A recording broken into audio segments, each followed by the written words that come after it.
বৈচিত্র্যপূর্ণ ঋতুর দেশ বাংলাদেশ।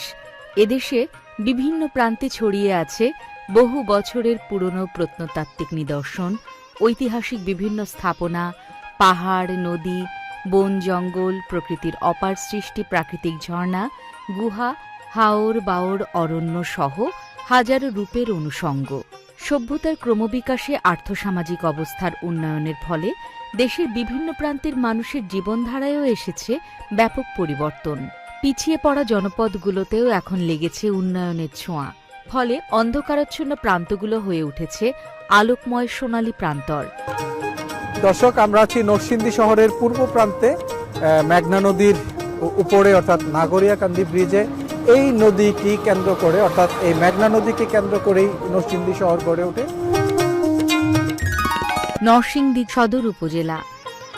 ইতিহাসে পূর্বে এই অঞ্চলটি নরসিংহ নামক রাজার শাসনাধীন ছিল। ধারণা করা হয় পঞ্চদশ শতাব্দীর প্রথম দিকে প্রাচীন ব্রহ্মপুত্র নদের পশ্চিম তীরে রাজা নরসিংহ নরসিংহপুর নামে একটি ছোট নগর স্থাপন করেছিলেন। নরসিংদী নামটি রাজা নরসিংহের নাম অনুসারে উৎপত্তি হয়েছে বলে মনে করেন ইতিহাসবিদরা। এটি